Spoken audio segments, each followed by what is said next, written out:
These my dollars make it hurt.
Welcome. Here we are again. Welcome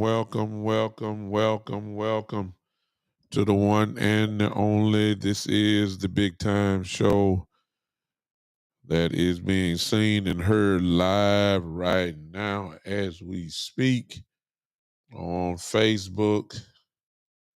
It is on Twitter. It is on YouTube. And it is on Twitch as we speak. What is going on today? That's all I need to know. What's going on today as we once again are here. It's 3 o'clock. That's usually our time, and we will get everything going.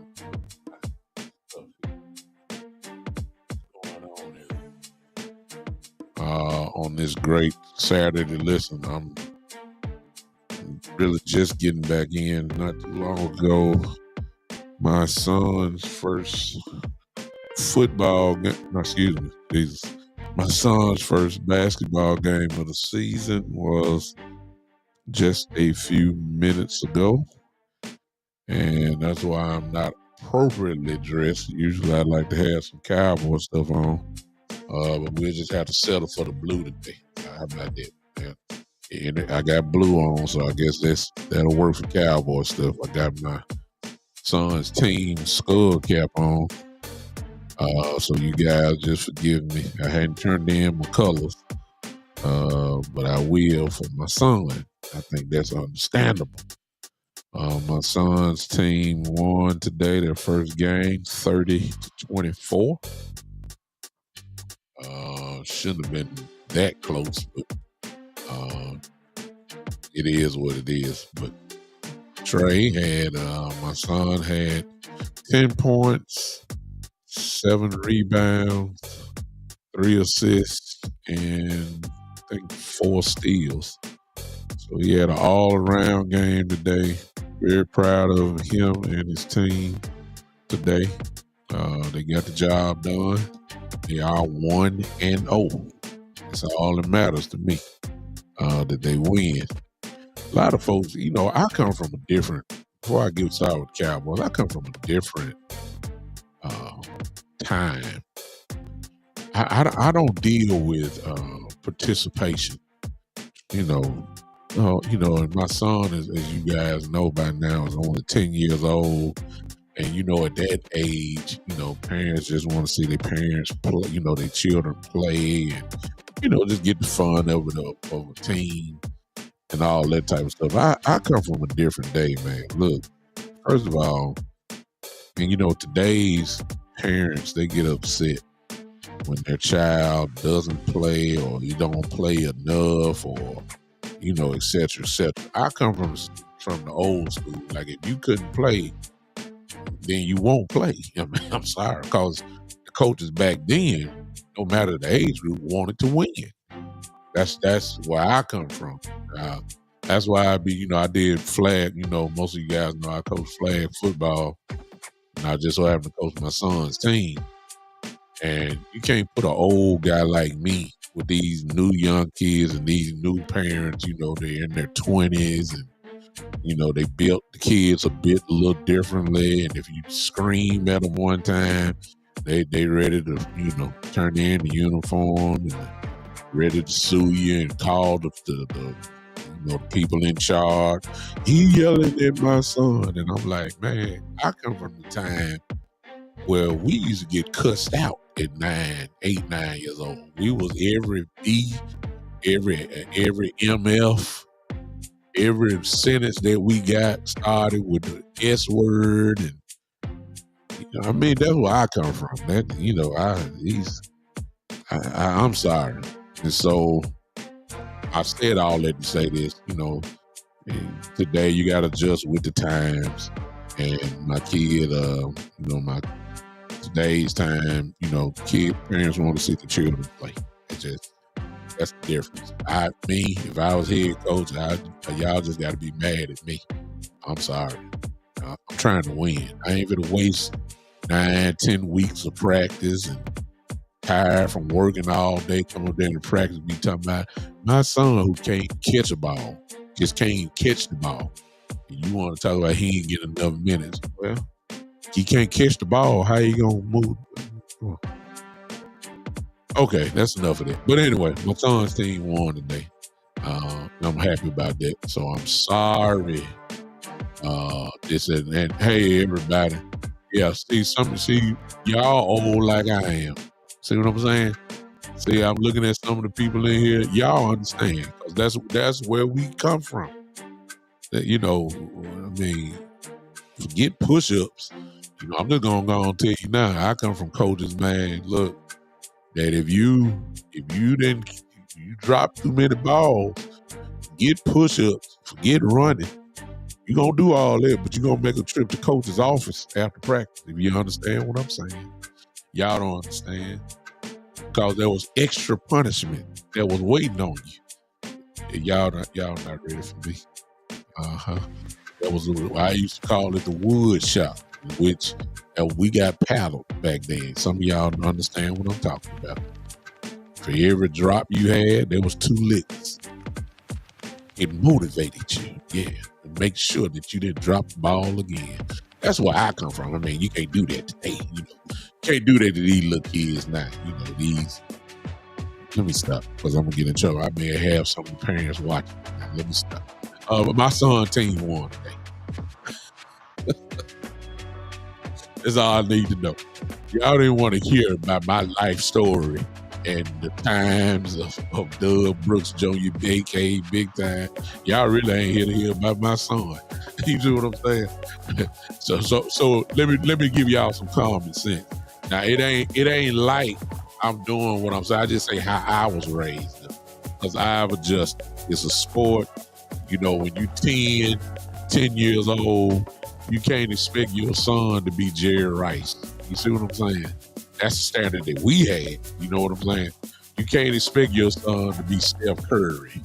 You see what I'm saying? Yeah, we were expected to do that. Unless you just couldn't play. But I don't kill my son, but there is a standard for him, because I done work with him. I know what he's capable of. I've been outside with him. I threw the ball to him. I know how hard I can throw it. I know he can catch the ball. I know he can shoot the ball. I worked on him on his ball handling and all that type of stuff, even at 10. And I'm not saying he's Kyrie Irving the way he dribble the ball, but the average 10-year-old is not going to get his ball. Let me say that. It's just not going to happen. Because he's skilled enough to go either direction. He's skilled enough to handle the ball. He knows how to attack. He knows how to use his body, for a 10-year-old, all that type of stuff. And so there's an expectation when he gets the ball. You ain't learning how to catch the ball. You've been catching the ball since you was 2-3 years old. That's how I raised my son. So I come from that era, so he got some little old school in him. I digress. But anyway, great game by my son today. All around floor game. In 10 points, 7 rebounds. He had 1 block, he had 3 assists. He had at least, I know it's either 4 or 5 steals. So he had a real good opening game. Missed a couple of easy shots, at least from my standard. And I think that's because he was tired, running up and down the court. You know, it's a big difference when you're playing half court and then you running full court. And you know how you know, like right now, I might can run full court maybe once. Out of that, I need Gatorade, water, Engage, icy hot, and a rub down. You understand? That's what that's from a 51-year-old man. You understand? At 10 years old, he got about a good 4 hard runs without them knees and legs wearing out a little bit. You understand? So, but I was impressed today. All right, let's talk, y'all. Hey, let me speak to everybody before we get started. Hey, you guys, go ahead and share real quick if you don't mind. I'm sorry to ask you that. Listen, if you want to contribute to the podcast, by now you know you can. If you want to do it by Cash App, $, the Big Time Show. You can do it by that way. If you're on Facebook, of course, you can use the stars there. If you're watching by Facebook, if you're watching by YouTube, in just a couple of seconds, I am going to have that button on for you, and it is on right now. Okay, so if you want to go to YouTube, you can use that as well. And then, of course, if you want to use, what am I looking for? I don't know. It is. Whatever it is you want to use it, you don't have to, but it is what it is. All right. I want to talk about the Bengals real quick, and then I am going to talk about what I set the world on fire. It's amazing how some of the beat writers watch the content creators and then push it on as if they heard it on their own.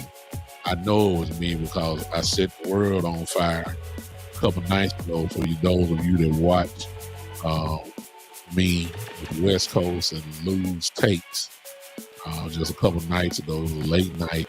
I went on live with them, and I set the world on fire with a take. And I'm going to share that with you guys, and I really want to do it in detail. And I'm telling you, y'all need to stay with me because y'all going to be mad at me. I'm going to tell you that right now. You're going to be mad at me. Some of y'all going to cuss me out. Some of y'all going to say, what in the world is this man? What's wrong with you? We thought you was all right, big time. Something done happened to you. What happened? Y'all stay tuned. It ain't going to be long because the Bengals talk really is not long to me at all. Okay? This is, let me start it off by saying, I know what the Bengals record is. I know what it is. What's up, JVB boy? I know what the record is, okay? But the Bengals are much better than what their record is, especially offensively. By now, you already know who the players are. We shared it. Actually, if you follow me, we shared what they are offensively. They're one of the top offensive teams in the game. They obviously have one of the better quarterbacks in the league, Chase and T. Higgins. There aren't too many better tandems, wide receiver tandems in the league. Their tight end is good. Brown, who's their running back, is pretty good. However, the offensive line is not. The reason why I know that is because Burrow has been getting hit all year long. He touches the ground. even though they score a lot of points. And we all know that. But as many points as they score, in the same breath, they give up more than they score, which is the problem with Cincinnati. Their defense is at the bottom tier of the league. They can't stop anything. They can't stop the pass. They can't stop the run. Actually, they are worse. They're right at the bottom, I think next to the bottom of the league when it comes to pass defense, which is not good for us because Mike McCarthy will see something like that and automatically say, well, we need to attack them through the air. And right now, that's not what we need to do. But I got a feeling we're going to be slightly disappointed in the play calling, okay? Play calling might work, but I got a feeling, in other words, I got a feeling we are going to be passing the ball a whole lot this game. I really believe that. I don't want to see that. I know I want Rico to get loose. They give up over 100 yards a game and rushing. So you can do both. The defense is not good. But I got a feeling that we are going to see Cooper Rush throw the ball a whole lot more than what we anticipate or what we want. Let me say that. That's what I think is going to happen. I don't like it already just thinking about it, but I know how Coach McCarthy is. I know how he is. He's a pass-happy guy first, as we all know by now. Don't get fooled by these last couple of games Rico done had. Y'all know what Mike McCarthy is. He's a pass guy. And once he sees the stat line saying that their defense is not good at defending the pass, you already know what he's going to do. So I got a feeling that is what's going to happen. And also, when we look at Cincinnati, they passed the ball a whole lot, obviously, because of the weapons that they have. But our secondary, who's getting healthier, and then, of course, I believe Diggs will be playing. Of course, Bland is back. So I'll take my chances, even though I still think that Diggs is still not quite himself yet. I don't think he is. But, we got to give him the same break that we gave Michael Gallup, that he was coming off of ACL. And, the old saying is that it usually takes a year for the guys to come back, and then that next year they really back to themselves. So me personally, I think that's what's going on with Diggs, even though Diggs ain't getting destroyed. But you can see he's still trying to make his way back to me. That's just what my eyes are saying. D-Law is not playing. Brandon Cooks should be playing. There's been nothing saying that something is wrong with him. I don't watch it. T, you gotta tell me what's going on. Because when I do the show, I keep my TV off because I don't want to get distracted. Because I start looking at the TV and be losing my thoughts. So I don't watch it. So I know Texas and Georgia are playing right now. I know that the SWAC championship game is on now. I'm just gonna have to catch the highlights as long as I'm with you guys. So if you don't, I don't mind you putting the score in and all that. I think it was Joe earlier who said he's watching the Texas-Georgia game. If y'all want to put the score in, y'all own the chat line. Whatever y'all put down, that's fine. I may not talk about it, but somebody else is probably wondering what the score is because they looking at me. Okay. Yeah. Jay Bryan says, so let's be real. McCarthy of the philosophy that he wants to get up early, then cruise to the end. I agree. He's gonna throw it more. I mean, the track record shows that he's gonna throw. I mean, I guess you could say it. I can't blame. Hey, Chris, I see you. Thank you, sir, for popping in. I guess a lot of people, Most would do that. Let's just be realistic. Most would do that, but you have a backup quarterback in. You would figure that you would change it up, and this is just me speculating. You know, I just think that, but he has confidence in Cooper Rush, and he believes in getting the ball out quick. At least McCarthy does, and that's they haven't had good year defending the pass at all. I think they're second to last in the league. So, I mean, if that is the weakness, then, you got to attack the weaknesses, and then there's no hesitation by Mike McCarthy to let Rush throw the ball 35 times a game. You don't have no problem in doing it. We all know that.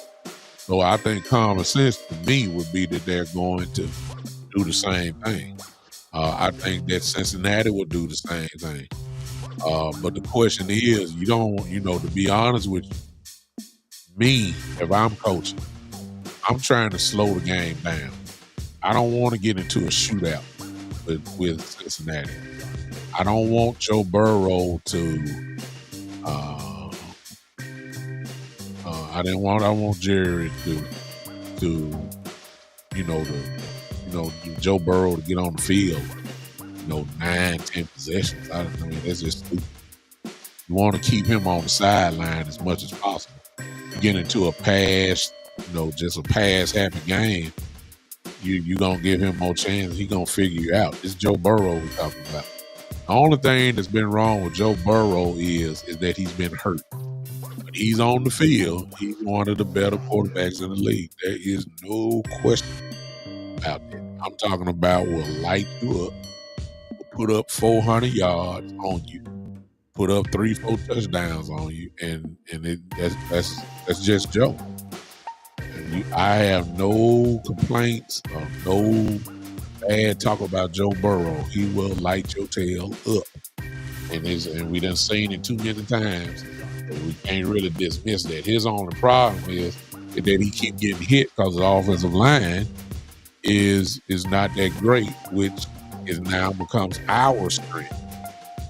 Okay, so I need my pass rush since everybody coming back. Not everybody, but since Overshown is consistent in his pressure. Since Michael Parsons, since he's been back, has been playing like a madman. I need them to be on point Monday night to get Rush off his spot, to chase him down, to touch him. Touch him. You may not sack him, but touch him. Let him feel that ground Monday night. Let him touch that ground a few times. Let him get a couple quarterback hits. Let him throw the ball. But just as soon as he let that ball go, push him. Let him hit that ground a lot. Let's not let him not getting used to what he's been used to the whole year. And that is getting hit, getting sacked, and touching, him touching that ground. Touch him. Matter of fact, if y'all don't mind, I feel like preaching now. Y'all type in touch him? Just touch him. Him is Burrow. Touch Burrow. Touch him. Just let him feel you. I need Golston. What's up, old Cliff Rockefeller? I need Golston to touch him. I need Lawson to touch him. Overshown. Parsons. Kendricks, since he's touching the quarterback a little bit lately. I need everybody to touch him. Also been getting a lot of heat lately on quarterback. You got to touch him. That's all I want. Joe ain't Lamar Jackson.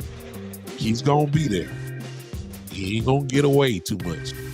He ain't Josh Allen. He's gonna be there for you. Just touch him. Just touch him. Here and now, you want to throw the ball nonstop? Touch him. And of course, we got to stop the run, y'all. We already know that really goes without saying. So Brown, who has not just been awesome, he's solid. Please don't let this man have a career game against us. Please don't. Touch him too. But I need Burrow to get touched violently. You understand? Yeah. Violently touch him. No, Chris, D-Law. Let me see if I can get this for y'all. Damien come in saying, "Go Niners." Oh wow. Okay. Unfortunately, I can't really say nothing about the Niners because we ain't playing them. But hopefully, your guys will come on. 49ers, man, that went through it. I got to give it to y'all, man. Y'all, the 49ers have went through it as far as injuries go. I mean, see, that's why I keep trying to tell everybody, you can't run the race without the horse. I keep trying to tell everybody that. I keep trying to tell everybody you can you can have the helmet and the uniform on, but there's a big difference between all pros and practice squad guys playing.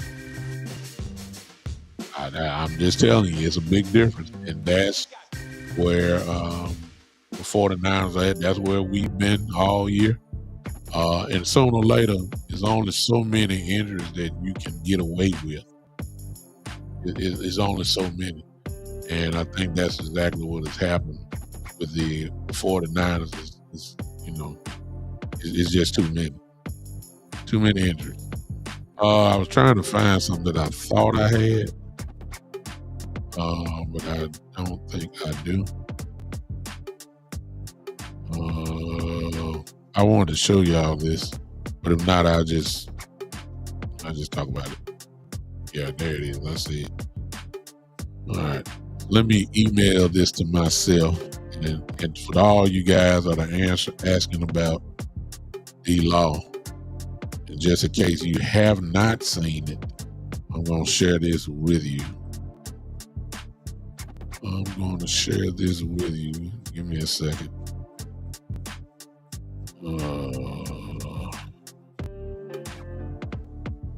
Give me a second here.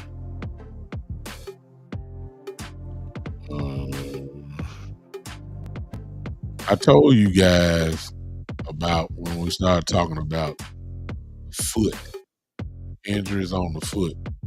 I've been trying to tell y'all all year. They can keep trying to tell you that these guys are coming back on whatever week it is. But I tried to tell you, especially when it came to Bland, that even though they're targeting saying he'll be back by week 8, the foot is real tricky. I mean, and it don't take much to know that you're still not right. And that's why, Bland is just coming back. But the problem is they told us Bland would be back, 4 weeks before he played. I told you guys, don't blame Bland. He's just not right, especially in his position where you got to do nonstop running, where you got to do cutting and stopping and going. And it's easy to have a setback with the foot when you're playing cornerback. Well, the same thing could be said for DeMarcus Lawrence as well. Same thing. What's up, Angry Cowboy fan? Oh man, I'm sorry, Angry Cowboy fan. Look, hit up Sports Junkie. I'm sorry. I'm gonna hit it. I'm about to do this right now. I'm gonna leave it to y'all guys. Y'all can come in, and then I'm gonna do this. I need Sports Junkie's email, Angry. I got yours, but I need Junkie's real quick. Y'all forgive me. I did tell my brothers that I was gonna get them today. I totally forget. I've been running some Angry Cowboys fan. I'm sorry, man. Sorry. Let's see if that's yours, Angry Cowboys fan. I need Sports Junkie email. Put it in the chat for me. All right, this is what I want to say to y'all. Let me say it to y'all real quick. about Marcus Lawrence. Any Cowboy fan, either text me or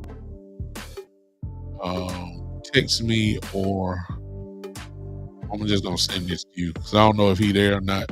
I'm just gonna send this to you, okay? Soon as I see you when you come in. And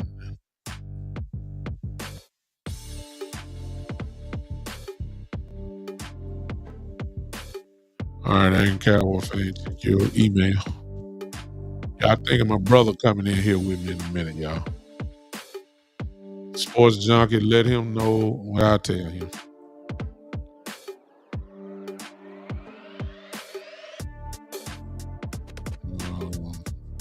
Tell him to jump in the chat. No, it's not ACL with this. Let me share this real quick because I'm just talking and y'all just waiting. I'm sorry. Let me say this about this.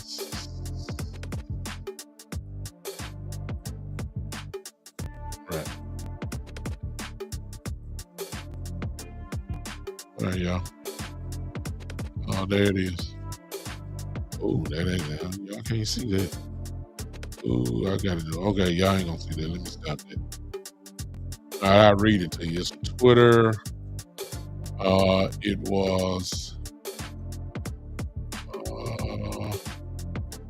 It was this. This came from Joseph Hoyt and really came from Clarence Hill, who y'all guys know is a reporter for the Cowboys. Marcus Lawrence told Clarence Hill that he won't be playing on Monday, nor will he play against Carolina next week. So, there's your answer. Marcus Lawrence will not play Monday night, and he won't be playing against Carolina. However, like I told you guys, when you start talking about foot injuries, especially guys who have had surgeries, then see what the issues are. You cannot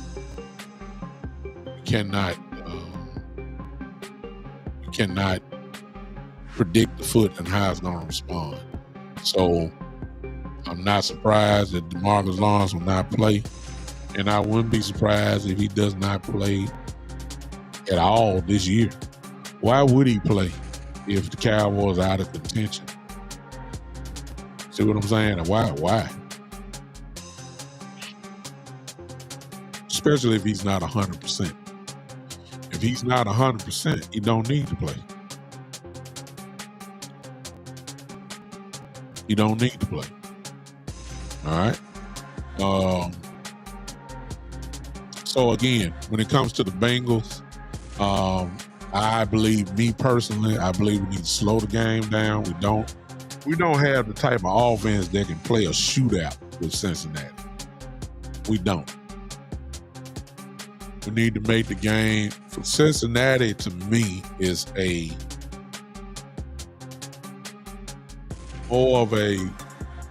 come from the AFC North, so I can't say they soft. I wouldn't say that. But they kind of lean toward the finesse side to me. They really do. Okay, that'll work. I see you ain't Cowboy fan. There you go. Jump in when y'all ready. I see it. Yeah. 35-10, Bengals. Okay, Cowboy fans cry. Ken James. Well, matter of fact, let's do this. Since Ken James, obviously, he's a Green Bay Packer fan, has come in. I appreciate you, Ken, coming in. Let's see your score real quick before my brothers pop in here real quick. We just gonna vibe it out. I want to talk about what I did the other night though. That got people inboxing me, man, I'm crazy and stuff. I'm gonna get to that. Okay. Kid Cowboy, you're absolutely right. There's a lot of players, but the Cowboys and the 49ers are in a different world, man. With the injuries they've had. I mean, all pro guys hurt. gone for the year. I mean, all that type of stuff. And then ones that were hurt missed 5-6 games. You know what I mean? And it all just came down at like an avalanche. Nobody's gotten hit more than the 49ers, though. Nobody. And it's safe for me to say that had they been healthy, we would be having a totally different conversation about them. To me, you just at some point you just can't get the job done because of the talent level that is not there. And the Cowboys were in the same position as well. It's only so much that you can do. It's just that simple. So I get it. Joe says I got the Cowboys winning 40-21. All right. 40-21. I need to see everybody else. What y'all got? I would open up the phone lines, but I got guests coming. So I ain't gonna do that. Joe says I got the Cowboys winning 40-21. Sugar Daddy 31-21 Dallas. I'm amazed just by Sugar Daddy and Joe saying that the Cowboys are gonna score over 30 points. That's what's mind-boggling. I'm not saying it ain't and can't happen. I'm just amazed by saying that Cowboys gonna score over 30 points. That's what I'm shocked at. 75% for an all-pro, you better play. That's a kid Cowboy says. I agree 100%, depending on where the injury is, though. If you're 75%, but your knee ain't right, I don't know about that. You play running back, I don't know about that. Kid Cowboy, oh my God. Ladies and gentlemen, stop the presses. Kid Cowboy has picked the Cowboys to win a football game. Can y'all believe that? The biggest fan / hater of the Cowboys at the same time has picked the Cowboys to win. Oh, my fault. I'm sorry. Kid Cowboy, you really not a Cowboy. You just a Dak Prescott hater. So quite naturally, you're going to pick the Cowboys to win because Dak not playing. I get it. You probably going to pick the Cowboys the rest of the way. Yes, sir. Big comment here by Sugar Daddy. He said, this is the O-line we've been waiting for. No disrespect to Zach Martin. A lot of people have. It's obvious that the offensive line played pretty good last week. The inclusion of Brock Hoffman in the lineup has done wonders. Should beg the question, do we have the right center in there in the first place? Remember, the job was between BB and Hoffman. And remember, before they drafted, they had newspaper articles on Hoffman, how much they love him. So it's really, for those of us that really follow the Cowboys, it's really, when I say follow, all of us follow the Cowboys. I'm talking about, some of us go real in depth, though. It's really not a surprise to us that Hoffman is playing well at all because he's quite capable of doing it. And I believe, if you listen to Zach Martin in his press conference this week after they announced that he was going to have season-ending surgery, Zach kind of let it out that he just, he just can't do stuff. Body won't allow him to do it. His mind thinks that he can do this, but his ankle is too jacked up. His back is hurting, which partly is because he was overcompensating for the ankle injury with other parts of the body. Now those parts are hurting as well. And so, of course, he just had to have surgery. He got to get stuff fixed. But Hoffman has brought some not only good play, but he's brought some serious attitude in with him. And you just can't deny what you're seeing, especially if you've been watching the film. Brock Hoffman is a bad boy, which also leads to another discussion, even though I'm not going to really talk about that, and that is Hoffman. A lot of people are talking about, just like you just saw Sugar Daddy in the chat there.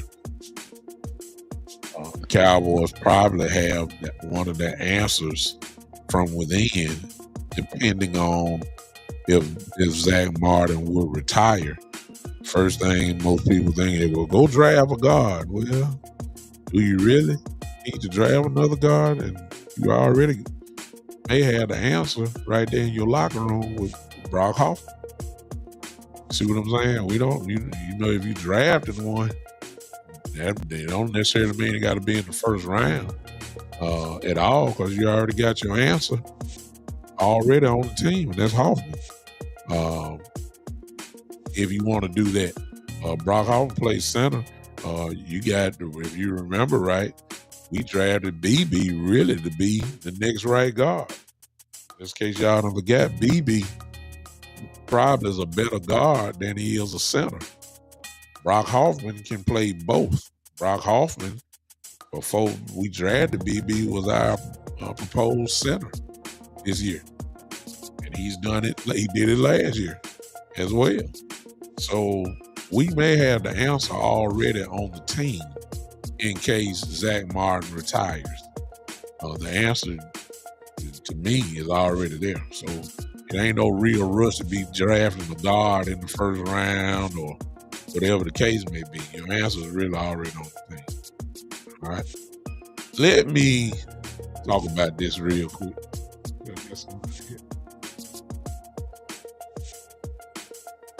Was that somebody just said?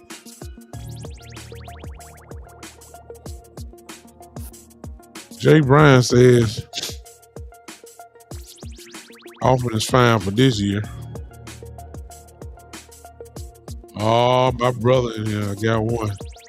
Let me get him straight. I see you back there. I see you. I see you. I know you hear me. If you got to move, move. I got my eye on you, sports junkie. I got my eye on you. Chris Jones said we need weapons. Yeah, we do. But I'm finna gonna get set up. My brother in here. Ladies and gentlemen, let me get this out the way. Get this out the way. Ladies and gentlemen, my brother's in the building. Y'all be nice to him as he comes in. I got to give him credit. Ladies and gentlemen, he is center stage. The one and the only. The sports junkie is in the building. What's going on, man? What's going on? Thanks for having me, man. Appreciate it. Appreciate it. Man, you got an open door, dog. Don't even try it. You got an open door. I just ain't we ain't had a chance to hook it up like the way I wanted to. What's up with you, man? Same old same, man. You know.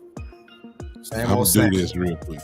I'm gonna get to what I want a sports junk on here, y'all, because he was the first one. Now everybody's saying it now. That's why I keep trying to tell y'all. These guys, especially the reporters, they watching the content creators. I ain't saying they watching Sports Junkie. I'm not saying they watching me, but I believe they are, because it's amazing to me how I hear somebody like the Sports Junkie who says what I'm getting ready to tell you what he said, and then 3 days later, they are saying the exact same thing that they didn't say before. Now they're saying the same thing that this man here said. I'm going to tell y'all what he said. He was the first one I heard. It was Sports Junkie. Why everybody, including myself, was starting to go down the names of all these guys who would potentially be the new Dallas Cowboy head coach. It was this guy right here that's in the center stage here. He told me he said that exactly. Ain't nobody gonna do that. The head coach is gonna be Mike McCarthy next year. This is the man that said it, and I said, no, I ain't challenged him like I wanted to. I said, I don't know about this one, Johnny. I'm like, come on, I ain't gonna do that. But the more he kept talking, the more sense it made. Now I'm gonna come back in a minute, and I'm gonna throw up another one. What I set the world on fire, and I heard Mike Fisher say the same thing I said just two days ago, or was it this morning? One or the other. I know I had it because I did it. For those that don't watch it, Sports Channel, I'm going to give it to you. This week I was on with Lou's Take and West Coast. I seen a couple nights ago. I seen it. And I messed up West Coast so bad. And Lou's Take with the name. I'm going to tell y'all in a minute. And I'm going to explain why. I didn't say he going to do it, nor do I approve. But it just makes Cowboy sense. And what Sports Junkie said just makes Cowboy sense. Sports Junkie, the floor is yours. Matter of fact, I'm going to boost you up some more. Tell me why in the world Mike McCarthy is coming back. Well, the reason I think he's coming back is because why would Jerry change? Because in my opinion, Mike McCarthy is not the coach. He's just the person on the field with the clipboard. I think all the coaching changes and moves come from up top. Just like we seen in this Cowboy game when Ezekiel Elliott was complaining about not playing. What happened the next game? They had Ezekiel Elliott on the field. They had Rico Dallo talking about he was sick. I believe that was a Jerry call. You know what I'm saying? So why would Jerry, if Jerry feel like I'm the coach, he gonna do what I tell him, why would I go hire somebody else when I'm the coach? You know what I'm saying? Like that's how I see it. You know what I mean? And any coach that come in here, Jerry is not going to allow them to just do what they want to do. He's not. So why would he make a coaching change? And then on top of that, he has excuses. The players was hurt this year, so he could just use that as an excuse. You know what I mean? Like the players were injured. You see what he's starting to come out and say about Mike now, right? Yeah. You see what he's saying that? Right, and now all of us look like he'll never fire him now. Right now listen to this, big time. You know, like a month ago, Mike McCarthy came out in a press conference and blasted Jerry Jones. He kind of was like, hey, I'm just going to say what I want to say, right? You remember that when he did the press conference? He was talking about the draft. He was taking shots at Jerry Jones, right? Mm-hmm. That's when I thought that Mike McCarthy might be up out of here. But then the other day, he comes up and goes against Dak. So I think Jerry already done told Mike McCarthy, hey, man, listen, I'm going to take care of you at the end of the year. Just be cool. You know what I'm saying? Be cool. And I'm going to resign you at the end of the year. That's why he came out and stay behind Jerry. That's how I see it, bro. I could be wrong. Being a Cowboy fan for all these years, Jerry Jones don't like making changes. Jason Garrett was 8-8. You know what I mean? All these seasons, and he stayed. Mike McCarthy go 12-5, have a down year because of the injuries, and he get fired. I just don't see it. I don't see it. Kid Cowboy, this is not the time, sir. I see what you're saying, but who will want number 4 as his quarterback? Let me help you. Mike McCarthy. Mike McCarthy wants Dak Prescott as his quarterback. Right. You know what I mean? It just ain't no question. You convinced me, Sports Junkie, when you said all that I believe that you're starting, if you guys have listened to Jerry, like Sports Junkie said on 105.3 The Fan, you can already see the painting being painted. You can see this picture starting to be painted that it's coming. It look like it's about to happen. Oh boy, yeah, like we got all the stars in. Let me go bring the man in. Let me tell you one more thing. Go ahead, Sports Junkie. Go ahead, talk. If Mike McCarthy, if Mike McCarthy don't come back here, let's just say, for example, he don't come back here. Jerry lets him go. The only person he bringing in is Belichick, and let me tell you why. Jerry Jones is about publicity. He's about the big lights, that's how Jerry Jones is. Bill Belichick needs 15 games to break the all-time coaching record as far as wins in the NFL, right? Yeah. You don't think Jerry Jones would want him to break that record as a Dallas Cowboy? That would put all marketing.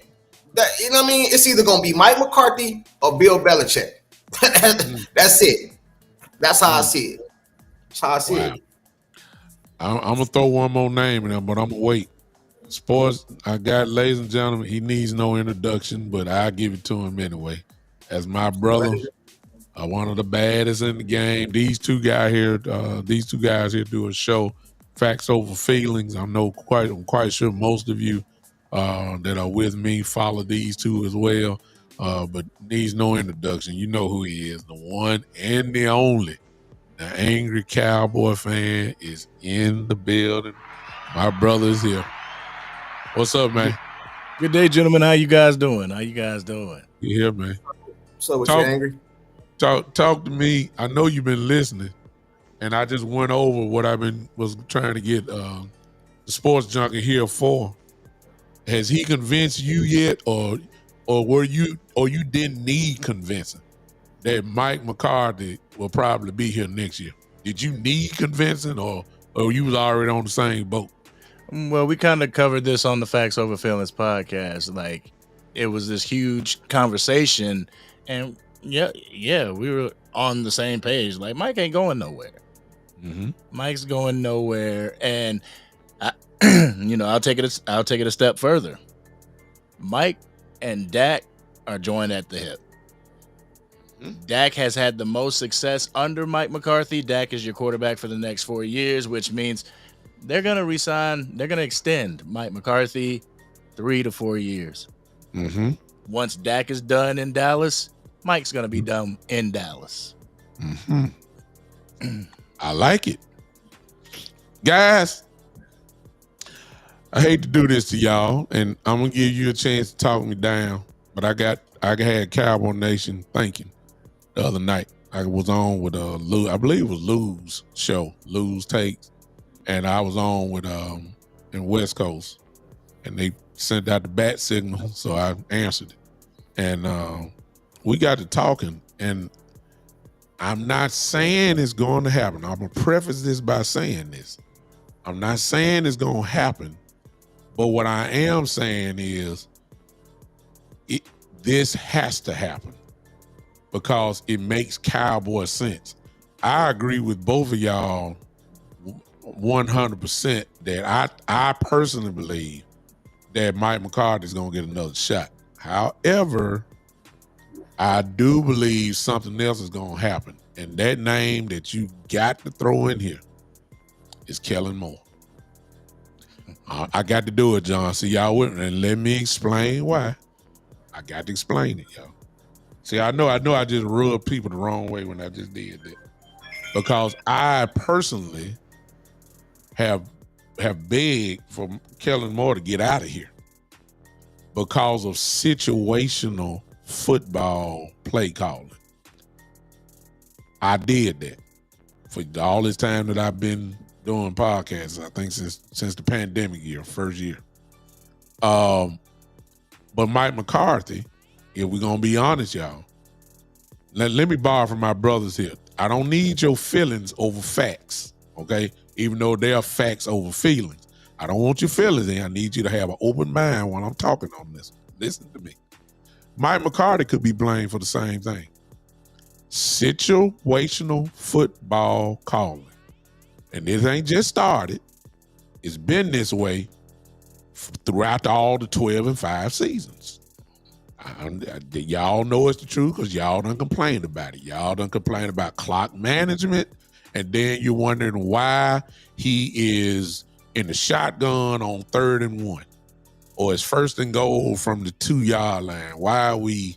Yeah. Shane, you was with me the other night. You know I got to do it. If that is the case, then that is the same thing that we challenged Kellen Moore for. From the 20-yard line, our 20, to the opponent's 20, there was not too many better. Reason why I'm saying it, I know y'all don't like Kellen Moore. I'm not talking about angry Cowboy fan and sports junkie. I'm talking about a lot of y'all in the chat. When we got inside the red zone is where we had a problem with Kellen Moore. But here are the facts. And here are the facts about Mike McCarthy. Last year, the number one offense in the league was the Dallas Cowboys. Every year that Kellen Moore was the offensive coordinator, there was not a year that the offense was not ranked either 1 or 2 in the league. That is the God's honest truth. We've been begging Mike McCarthy to run the ball. We all know that he don't run the ball enough. We begged Kellen Moore to run the ball. We know he didn't run it enough. However, here are the facts. Tony Pollard, his last year was a number 2 running back with Kellen Moore, at least. He made the Pro Bowl as a number 2 running back, had over 1,000 yards. Those are the facts, all right? Every year that Kellen Moore was with the Cowboys as offensive coordinator, there was not a time that he did not have the number 1 offense in the league, all right? Here's the other part. He now done went to Philadelphia. Look what's going on with his offense. I don't have to say anything. We ain't trying to give Philadelphia credit, but the facts are the Philadelphia Eagles have probably one of the top 3 offenses in the league, if I'm not mistaken. Kellen Moore does not run the ball. That's what they say, right? If Saquon don't get hurt this year, he gonna run for 2,000 yards this year. Sound like he running to me. Hello. I know we don't want to give him credit, but he can run the ball. He just don't do it. All right. So he does run it. All right. Just hear me out. Jerry loves Kellen Moore. Paid him a whole lot of money for him not to go to Boise State. He's always loved Kellen Moore. They remember the big talk a couple years ago? He's going to be our next head coach. Remember that? He loved him so much that he didn't give Mike McCarthy the keys totally to running this team the way McCarthy wanted to, because he said you can fire everybody else except one man. Kellen Moore stays with you, and he will be your offensive coordinator. Kellen Moore's name is about to be one of the hottest names coming up when it's time for interviews. Kellen Moore is going to get interviewed by everybody. Everybody, just like he did when he was with Dallas. It's really for the crank up now because he's making Philadelphia look like they the number 1 offense in the league, right? Mm-hmm. Okay. So you really believe that Jerry Jones is not going to call this good old boy back home and say, come on, sit down and let's talk real quick. All right.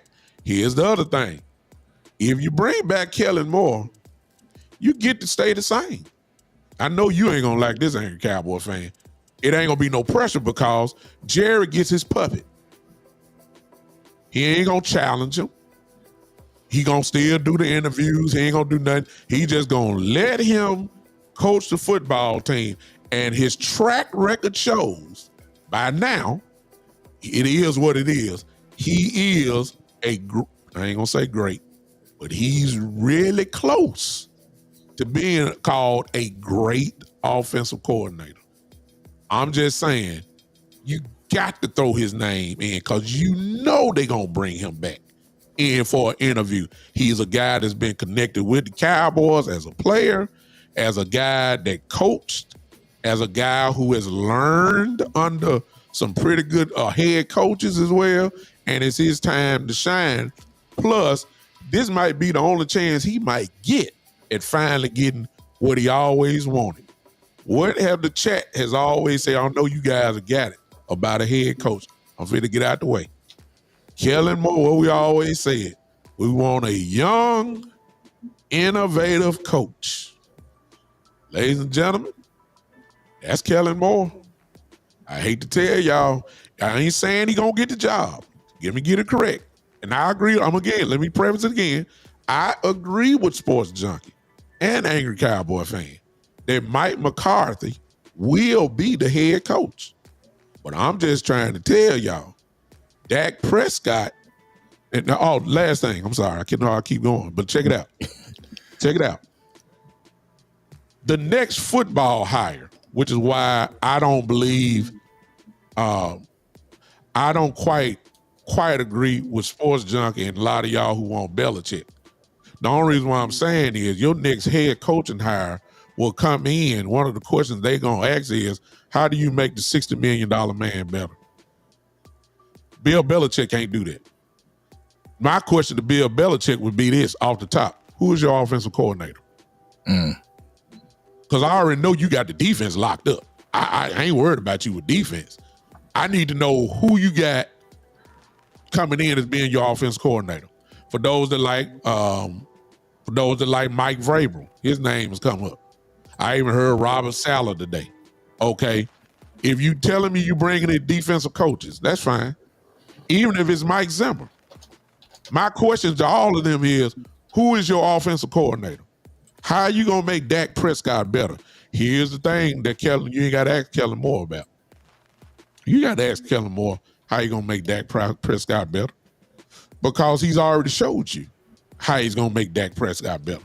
He's done it every year that he had him as his quarterback. So you ain't got to question that part. With Kellen Moore, you get 2 for 1. You're going to get a head coach, even though he's never done it, but you're going to get an offensive coordinator. You can keep Zimmer then. I'm done, y'all. I'm just saying, you got to throw Kellen Moore in. Sports Junkie, am I crazy? No, because I think we all agree.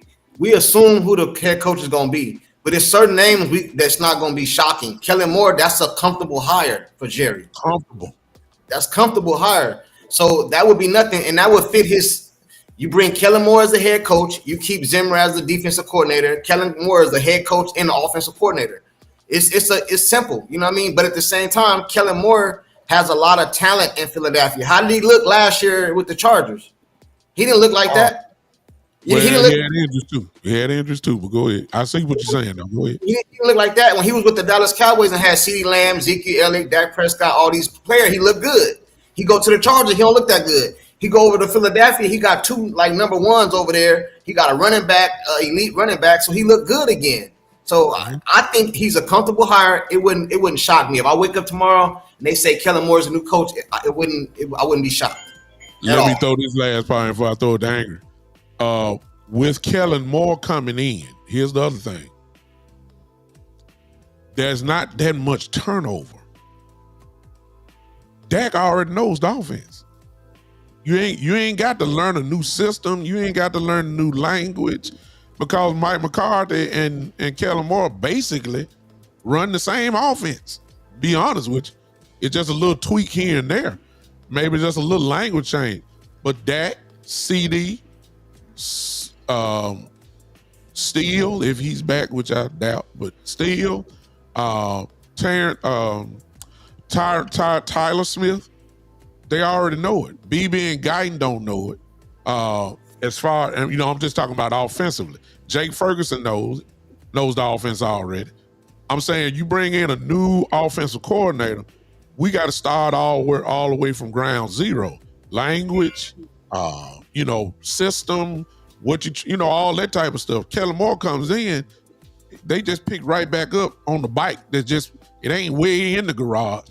The bike is right there. You just hop on. See what I'm saying? So, and with Dak Prescott, and I ain't gonna say in fairness to him, the kid is smart. We all know that. And I'm not saying Dak ain't capable of learning a new offensive system over the time, but it's already proven that he and Kellen Moore works, and he's gonna be available. The question is, who gonna pay a little bit more to get him, because Kellen Moore gonna be hot. Go ahead, Angry Cowboy. Am I crazy? Nah. Both of y'all done hit the nail on the head for real though, because if we look back, Kellen Moore had been with the Dallas Cowboys from 2015 until 2023 when he went to the Chargers. 8 years. And I believe it's more along the lines of really what coach in the NFL can stomach Jerry Jones? What coach in the NFL can make his team successful under the supervision of Jerry Jones. And since 1996, Mike McCarthy has been the coach that's been the most successful with Jerry Jones, with his oversight. So I think when we're looking at coaches and stuff, we have to take that into consideration as well. Looks like I'm skipping. My thing lagging. Can y'all hear me? Oh no, you perfect with us. Okay, good. I can hear you quite well. You're not skipping or anything. Okay. I can see you. Go ahead and finish your thought. No. I was finished. I was just wondering. Joe, you might need to look it up, okay? Because I can't agree with you on that. You say Dak threw a lot of interceptions with Kellen Moore offense, but he threw a whole lot of touchdowns, though. He made Pro Bowls with Kellen Moore. He threw for over 4,000 yards with Kellen Moore. You can't quite say that, to be honest with you. He produced with Kellen Moore. There's not how you think he got the first contract. That was with Kellen Moore. Okay, let's call it like it is.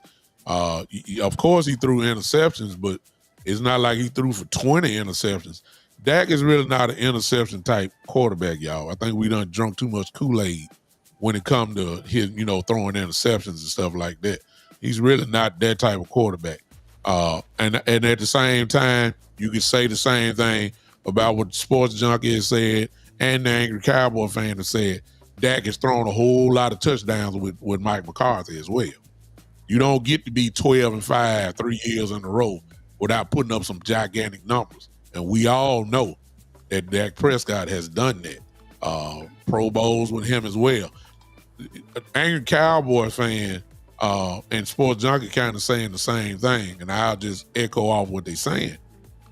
That Jerry, we all know Jerry's not going to give up power. Jerry's not going to change some of his system. That's not going to happen. Jerry's still going to be Jerry. Jerry's still going to be the first one interviewing after the game. A lot of y'all don't like that, but y'all might well just hush that because he's been doing that for 30 years. So that ain't nothing new. Jerry's still going to be Jerry. But one of the things that Jerry loves, he's also showed us that he don't like headstrong coaches. He don't. He got rid of all of them. Jimmy Johnson is the only guy in history that won back-to-back Super Bowls and got fired. Well, I mean, what kind of sense that make? That I ain't got to go through the rest of them. I'm just saying, if you fire a guy that win back-to-back Super Bowls and you get rid of him, something wrong. Okay? Yeah. Then Parcells. He didn't like that headstrong guy. Because folks want to hear what Parcells want to say. I mean, I'm serious. So Parcells didn't bite his tongue. We all know that. So that's not going to work. Jerry is proving he wants a guy that he kind of will outshine. Let me say that. So when you say a McCarthy, who's already been here for 4 or 5 years, whatever, and he can deal with that. Kellen Moore, y'all think Jerry bad now. What do you think he's going to be like with Kellen Moore? Kellen Moore ain't going to do nothing but smile and just be happy and be calling plays. He ain't going to be worried about Jerry. Y'all keep what Angry Cowboy fan just said earlier, since 2015, what we also got to remember is he was a player here in Dallas. Yeah, that was 2015. That was part of it, wasn't Angry Cowboy fan, right?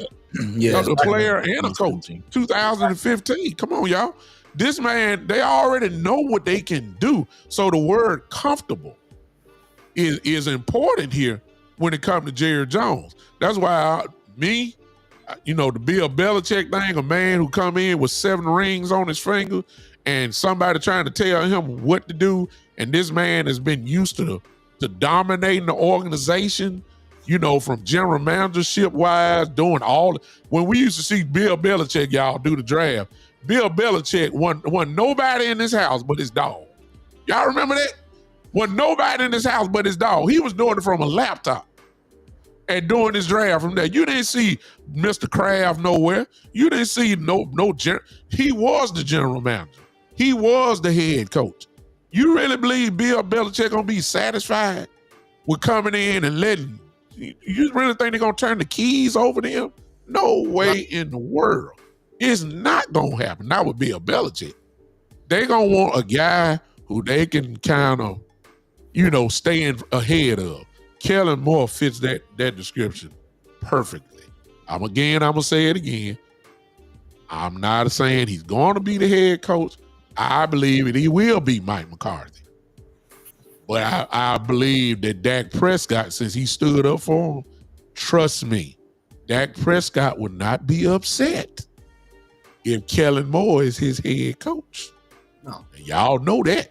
He loved Kellen Moore too. I'm just saying. Come on, sports. I can tell you got something to add. I don't think normally it would be Belichick. Because I'm cool with it. Go ahead. Honestly, I believe it's going to be Mike McCarthy, but we just looking at the possibilities, right? The Kellen Moores, all these places. If Belichick was to come, I believe Belichick could come because we're not looking at the Super Bowl champion Belichick. We're looking at the Belichick that Tom Brady left him when he won another Super Bowl. Now everybody giving Tom Brady all the praise for that. We're looking at a man that was available last year for opening as a coaching position. Nobody picked him up.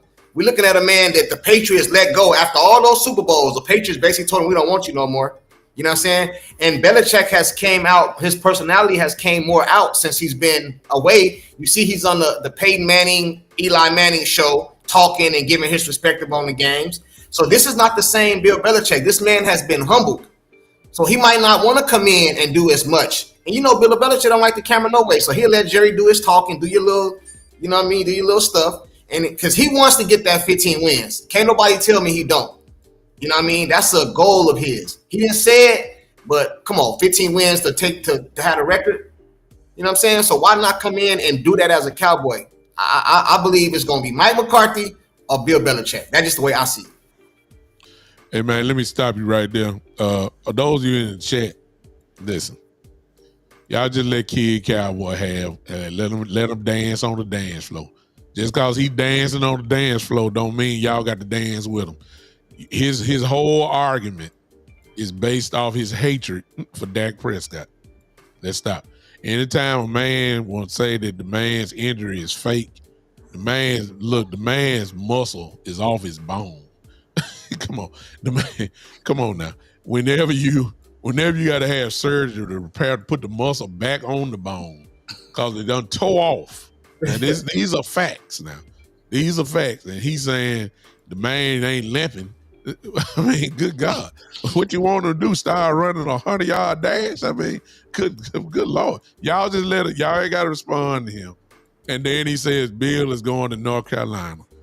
Have you ever heard the word Kid Cowboy called leverage? That's all it is. It's leverage. Everybody knows he's coming back to the NFL. He just want everybody to know I am being interviewed. That's all what that North Carolina job is. Bill Belichick will have kids leaving North Carolina. You understand? With his style, his way of coaching, he'll have kids leaving. He'll make these little young guys cry. So let's be realistic. But I just want to say that to y'all. When Kid Cowboy talk, trust me, it is based solely off of his hatred of Dak Prescott. Just remember that, and then it'll make sense of what he's saying. Once you read what just keep in mind, he don't like Dak Prescott. So then everything else kind of runs from that right there. Now, he's from the Stephen A. Smith playbook when it comes to Dak Prescott. So Shannon Sharp, all the rest of them guys. So just let it go with that. Hey, Cowboy fan, come on, talk to me. Man, I mean, playing football within the last 10 years and playing through injuries, like whenever you get injured in the game, like with Dak Prescott's with his hamstring, like he might have popped it on the run, ran back to the huddle, and then the next couple snaps or whatever, he figured out, something's going on. When you are in the middle of a game, then that adrenaline is pumping. Like you really don't know that you're injured unless it's a serious injury and you're done. Like, your leg is broke or your ACL is completely gone. But something like a hamstring, which I have had that hamstring injury, something like a hamstring injury, you don't know until you slow down and the pace of the game is slowed down to where, shoot, something's hurting. So as far as like the quarterback not limping or whatever like that, it is what it is. People are going to say what they say, and they're definitely entitled to their own opinion, but everybody knows what's going on, what the real is. Gotcha. Let me ask y'all this, 'cause let me get both of y'all real quick. Y'all got us winning Monday night? Yes, I do. I don't know. I'm hoping for the best, but I wouldn't be surprised if we lose. What about you, Hank? I think that's the way to take it. Right now it's just obviously our team is at a disadvantage because we missed so many people during the season. It's like, show me something good. And if showing me something good means going out there on Monday and beating the Cincinnati Bengals, then yes, let's go. But I'm not. Let me ask you this. Facts. I know you guys may have looked at it, but if you didn't, I'll inform you. The Bengals defensively are the second to last team in the league in pass defense. All right. Which means there's only one other team that's worse. Do y'all think Mike McCarthy gonna do what I think he's gonna do? Pass the ball like crazy. Trying to go out I'll there. see if they do that, then I'm gonna say we're gonna be in trouble. But go ahead. Y'all think that's what's gonna happen Monday night? If history repeat itself, yeah. You know what I'm saying? We ran the ball against the Steelers. What'd he do? We got to win in that game, right? I know it was a last-minute drive, but we still won.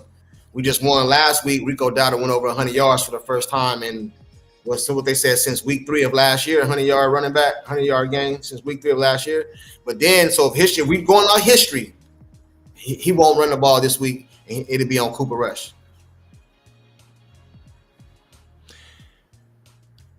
And I asked the question again, Big Time. I'm sorry. Do you think that Mike McCarthy is going to pass the ball like crazy?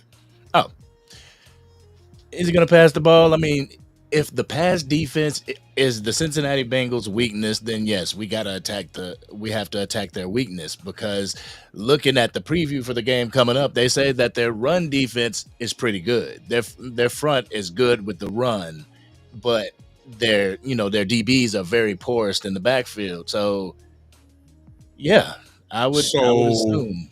Based off of what you just said, Aaron Cowboy fan, then the obvious question is, do you trust Cooper Rush like that? Do I trust Cooper Rush? I trust Cooper Rush. Well, to let me make it clear, because when I say passing the ball, I'm talking about he get those Dak numbers, like throwing the ball 40 times. I mean, do you trust Cooper Rush like that? Because that's what I'm talking about. I think that's what's going to happen. I think he's going to forget about Rico.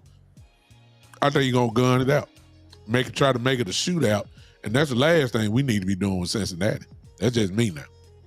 And that's where you go off of everything that's been the norm, going in and airing the ball out. You keep the ball on the ground. Even if you don't feel the run game is working in the first quarter, don't stray away from it. Keep trying to establish the run. That way, when the pass does open up, we gash him for 25, 30 yards. Because no, Cooper Rush should not be out there throwing it 45, 50 times a game at all. No. But having that run game, being able to establish that run game, and I saw it in the comment section, Brock Hoffman playing the lights out.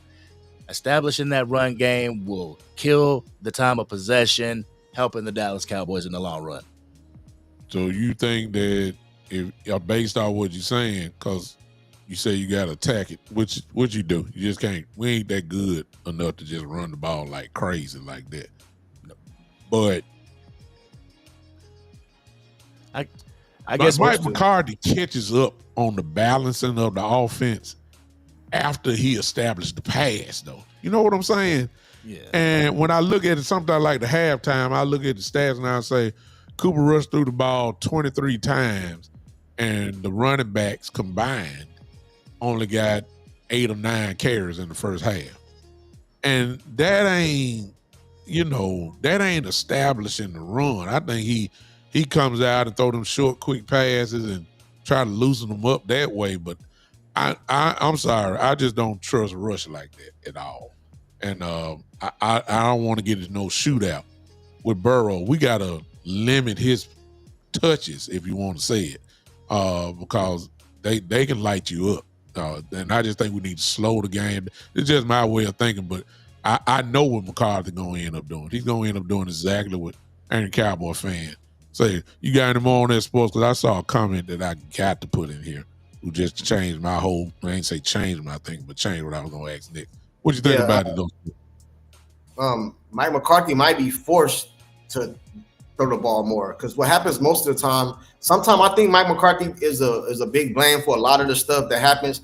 But sometimes if you really sit down and watch the game, we be put in a situation where we have to throw the ball. The Dallas Cowboys are notorious for taking the ball, coming in, going 3 and out.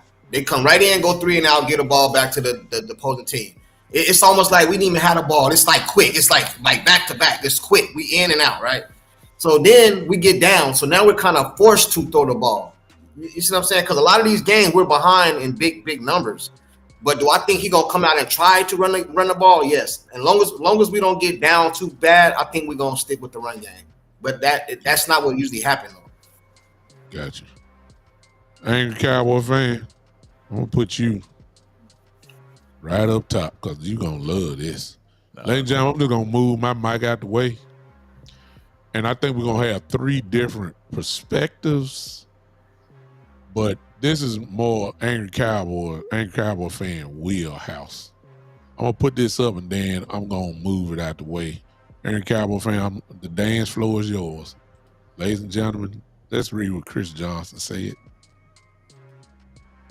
He says, if we were being honest, we are at a time where we'd have to start looking at Dak's successor.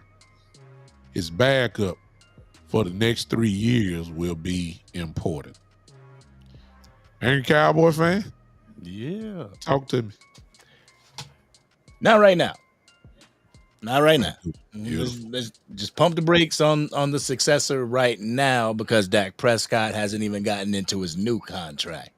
You don't want to get his potential successor in here and him have multiple years on a contract to where the successor is just sitting on the bench or holding the clipboard like Jordan Love was the entire time. What should happen is, definitely keep your eye out for a quarterback. If you see somebody in the 5th round with a compensatory pick him up. Pick him up. Let's see what he has, because you always want a good backup in your rotation. But as far as picking his successor, I would wait until maybe the 3rd year of that 4-year contract, draft his successor, have him behind Dak Prescott for 2 years. And then once Dak Prescott's contract is up, it's either, hey, Dak, you're retiring, or we're moving on. Which one is it? Sports Junkie, your shot. It's funny, man, because a lot of the times I don't know if people speaking from a genuine aspect as far as that. A lot of stuff comes from Dak Prescott hate, so I don't know how to take certain comments. You know what I mean? Any football team, any organization know you have to draft, prepare for the future.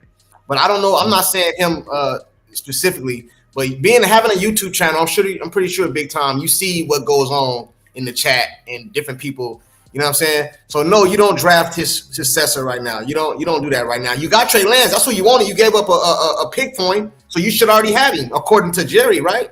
So what you mean? Before Dak Prescott got his contract, everybody in Cowboy Nation, all the Dak Prescott haters were saying, "Give Trey Lance. It's Trey Lance. It's Trey Lance." So I thought we already had I thought we had him. So why are we looking if we got him? Y'all gave up picks for him. Now everybody wanted somebody to go draft because of how Trey Lance looked in that preseason game. You see what I'm saying? The chat and Jerry was using Trey Lance as leverage against Dak Prescott. We ain't paying Dak Prescott. Trey Lance went out there and threw them 5 picks in a preseason game, and Jerry went ahead and signed Dak. Now all the Dak Prescott haters want to get rid of Trey Lance and bring in somebody else. It just don't make sense to me, man. It don't make sense. It don't make sense. You know what I'm saying? And I mean, one more thing. And people say that Cooper Rush is better than Dak, so just let Cooper Rush take over. While we drafting, I mean, let me say this: when is 31 years old ever been old in the NFL? That's how old Dak Prescott is. We talking about successors. Now I understand you may not think he's the guy. If you're coming from that perspective, then you're entitled to your own opinion, and you feel like you just can't get it done. But angry Cowboy fan says something extremely powerful. If you get a quarterback, and that really is dependent on the round that you get him in. If you're talking about getting one in the first round, it would be a wasted pick. And the reason why I'm saying that is because remember the quarterbacks now get a 4-year deal with a team option for the 5th year. And then right after that, the franchise tag comes into play, right? Correct me if I'm wrong, guys. I believe I'm right on that. That you usually get a 4-year deal. There's going to be a team option there, whether it's a 5th year or a 4-year deal or whatever. Well, for 4 years, unless Dak gets injured, he getting paid $60 million. He ain't sitting on no bench, man. Y'all can forget that. There's no way in the world Dak Prescott is going to ever sit the bench during this tenure of his contract. He'll only be 35, 36 years old, and it won't be retirement time by no means. These guys are playing till they 40 years old now.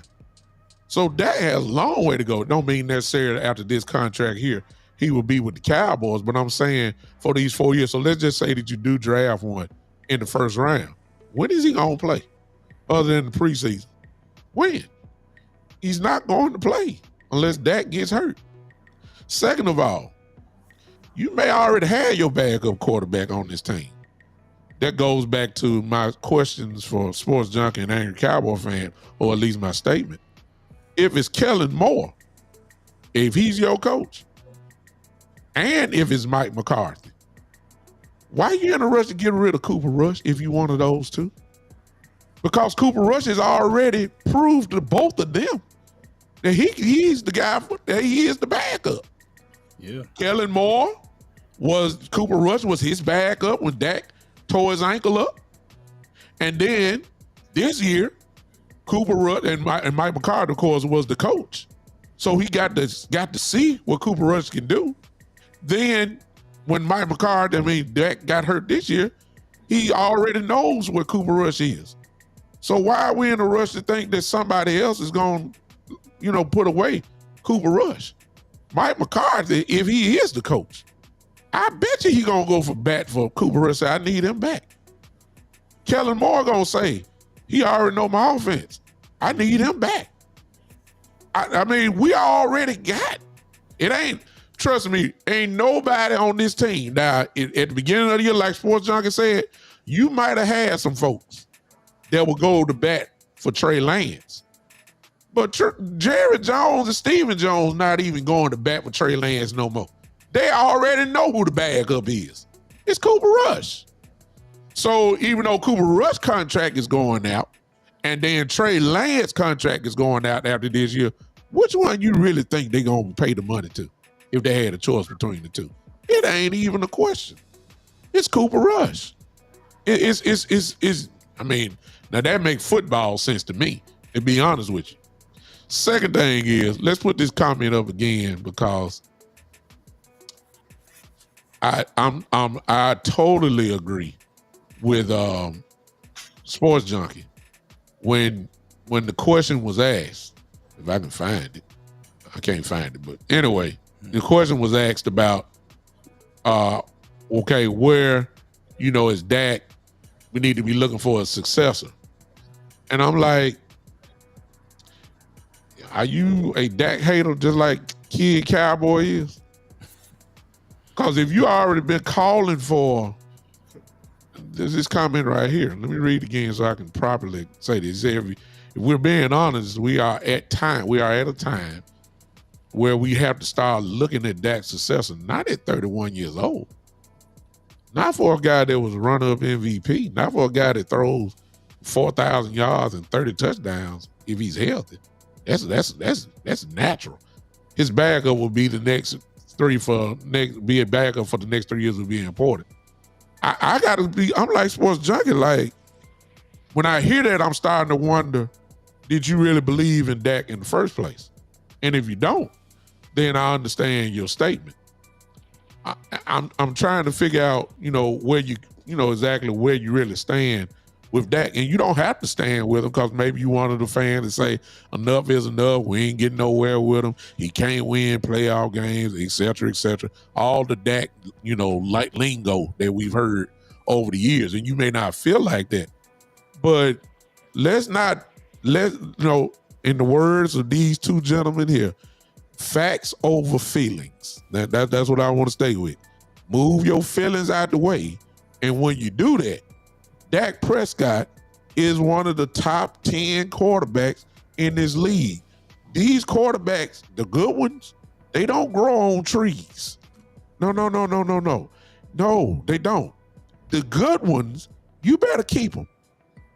You better find a way to keep them because you don't want to be next 10, 15 years trying to find what you already had.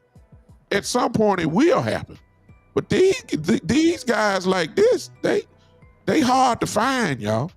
I don't know why y'all think somebody just come do a job and like Kid Cowboy says, he said there's no quarterback faster than Trey Lance.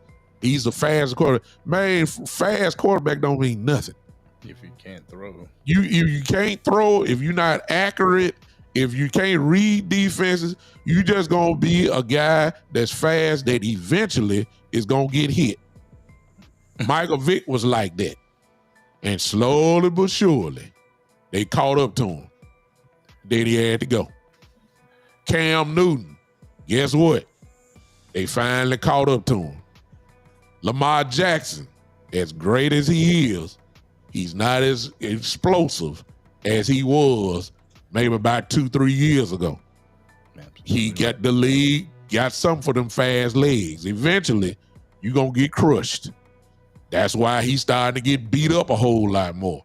So to really be honest with you, if your quarterback, I'll throw y'all this for instance, the kid from Alabama, Milroy, love him. I do. I love him. But what is he known for? He got a rocket arm, but he ain't really known for passing. Milroy is known for running the ball. Nobody can do nothing with him when he's running. See how long that lasts in the league. Your quarterback running like that. It's not going to last long. The kid from the Indianapolis Colts, my fraternity brother, Anthony Richardson. See how long that took? he can't stay healthy. Look, he ain't been healthy since his rookie year. You know why? Because this is not the college football where you get away with that. This is not. I hear static. I believe that's me. Let me stop this. Bingo, I know it was. That's me. It's me. Just need some more music. That's all. Aaron Cowboy fan, it's a production. Hey, by the way, let me throw this in before I forget. Aaron Cowboy fan, y'all been hearing his music, man. This dude here, man. What in the world is he? Who is this we got here? I need to pay him some money to give me some of them tracks he got over there. I don't know what's going on, man. Like let me throw that in. I ain't never tell you that on air, but boy, you a bad dude for real, ain't you? I actually used to do, I used to dabble in the hip hop music and everything since I was 15 years old. So it's kind of like, this like incorporating one passion with another. Yeah. But let me get back. Anthony Richardson, who my other running quarterbacks? Let me tell you something. It ain't caught up to Josh Allen quite yet, but he's starting to take some licks now. That he stay on the ground a whole lot longer now than he used to. Okay? Just being fast don't mean absolutely nothing in the league. Sooner or later, all these defensive coordinators are gonna make you throw the ball. Jalen Hurts, he ain't had no MVP year like that since that year in Philadelphia, that 1 year wonder year that he had. You know why? Because they put a cloud around him. They ain't finna let you just go crazy running and killing us like that. Now you got to throw the ball. And Jalen Hurts is not an accurate quarterback. Of course, it's easy when you're just throwing the ball up in the air and A.J. Brown jump up and get it on a one-on-one go ball. Let's stop that. You know what I'm saying? So that don't mean nothing. In order for you to make it in this league, at some point, for a whole lot of these young quarterbacks, especially the ones that's coming in the league. See, a lot of people love the athletic quarterback, but watch this. They love Shedeur Sanders. You know why? Because Shedeur is a pocket quarterback more than he is a running quarterback. And Shedeur does that quite well, which is why he is going to be the first quarterback taken off the board in the draft. Now, maybe not number one overall, but he will be the first quarterback taken off because he's accurate, high completion percentage, and he can read defenses. All the rest of them, Cam Ward is good. I like Cam. Cam can read defenses, and he's athletic. But, Kid Cowboy, you just almost about dismissed. You say you don't think so. Okay, there ain't no other quarterback going for Shedeur Sanders. You can book that. Book it. It's not going to happen. There's nobody else before Shedeur. But it's a reason why. He's not the most athletic guy. It ain't even close. But he's the best quarterback that's coming out this draft for this. And the reason why is because he has NFL real traits that they look for in a quarterback. It's just no question about that. So, again, not to be talking about an athletic quarterback, is that depending on who your coach is. See, if Mike McCarthy is the coach, I'm guaranteeing you, he's going to bat for Cooper Rush to have him part of his team next year. He ain't trying to bring in no rookie quarterback to take over Cooper Rush. You see what I'm saying? And if it's Kellen Moore, since that's the two coaches that we pretty much talked about here, it's going to be Cooper Rush. Y'all help me out, Sports Junkie. Talk to me on. I know I ain't crazy now. Yeah, Trey Lance probably gonna cost too much money, and Cooper Rush is listen, I said this one day on my live. I think Cooper Rush was upset that got hurt. Cooper Rush can sit over there with that clipboard and he got the easiest job. I'm comfortable. You know what I mean? I just get a clipboard of Dak, show him the little iPad when he come out. He's comfortable. So that's the best place for Cooper Rush. Cooper Rush, I bet if you ask Cooper Rush in privacy, he don't want to be a starter. People say he want to be a starter. He don't want to go nowhere else and be no starter. He's comfortable where he at. So I agree with you. It will be Cooper Rush. Trey Lance don't want too much money, and I think he really wants to be a starter. Cooper Rush is comfortable where he at, backing up Dak. Yeah, and just to go off that whole successor comment, Attack on the Cowboys, formerly Dak Attack, made the video. And I kind of agree with him that the timing would be perfect for Archie Manning. That timing would be perfect. Because right now, Archie is a freshman with the Longhorns. And by the time Dak Prescott's contract is up, Archie's going to be looking to get drafted. So in that last year of Dak Prescott's contract, don't be surprised if the Cowboys don't do so well. Just so that they can kind of go down for Archie Manning. And his family member said he wanted him to go to Dallas. Yes, his granddaddy said, I want him to play for the Cowboys. Now, we know we're a couple years away from all that, but I don't know if it's a couple years. It might be next year. Can he leave next year? I think he can. Am I right? I'd have to do. I know he's not a freshman. I think he's a sophomore. I don't know if he's a redshirt sophomore or he's a true sophomore, but I know he can leave next year. But with that, isn't his name too big to wait behind somebody? Isn't his name? Person gonna be on that person gonna be on wherever he go. I know what you're saying. Like Manning, I don't think his name is coming there and wait behind Dak. 2, 3. I think his name too big for that. Wherever he go, he starts immediately. I believe. I could be wrong, but I think he starts immediately wherever he goes. like judging from what his granddad said and everything, wanting to give him that college education, him to get that college education. Archie Manning right now is a freshman. I'm red shirt freshman. Somebody just put right it now. He's a freshman. Okay. So,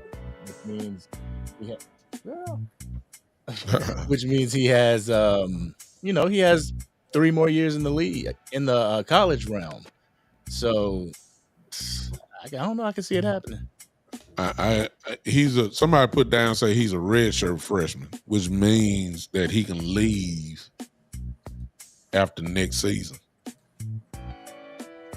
I think all you need is 2 years eligibility, so that would be his second year if I'm not mistaken. He can leave after next year. He's available.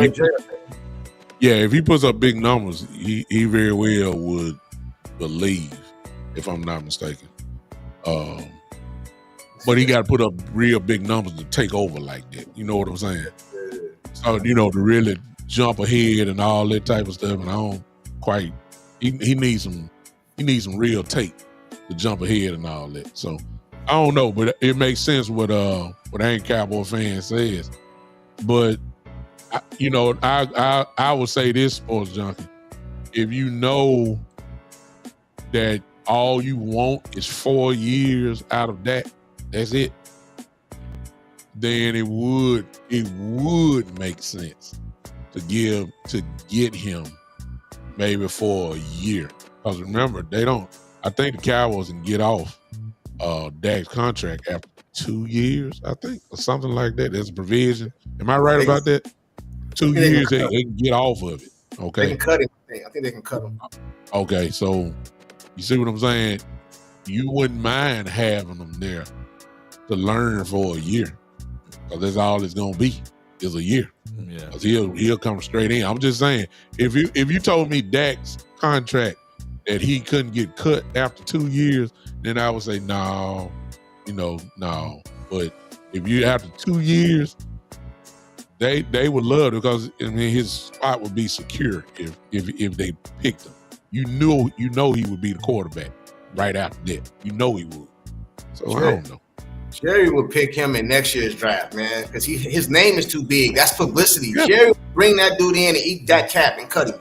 Like we got to understand who we dealing with here. Yeah. You got to think like Jones, man. Yeah, you got to think like Jones, man. Jerry wanted to draft Johnny Manziel.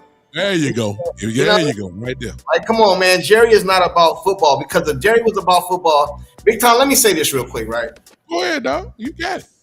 If Jerry was about football, because we all Dallas Cowboy fans, but sometimes we got to live in reality, man. We just got to live in reality. Football is not first over here, because if it was, man, Dak Prescott has shown year after year after year after year, with a run game, the dude is elite. You give him a run game and some receivers, the man put up stats. But since he don't win the Super Bowl, he get kicked to the curb, and I don't understand it. You know what I'm saying? So if we talking about predecessors and all that, I'm talking about right now. I want to win right now. In the future is cool, but I want to win right now. If you put the pieces around this man, I think we at least have a shot to go. Yeah. A shot.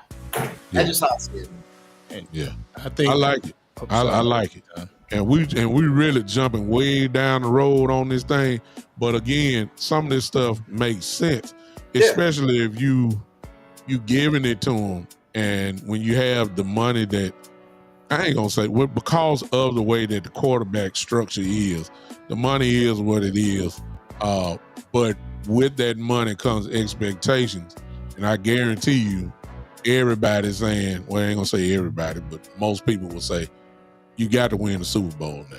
They done gave you this and all that type of stuff. That's what a lot of people will say.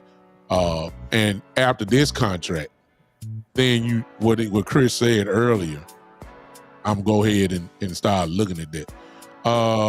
Dak's average is 13 games, Chris says. He comes back in the chat said, and he said, so 4 and 5 games a season, chances are you'll have another quarterback playing.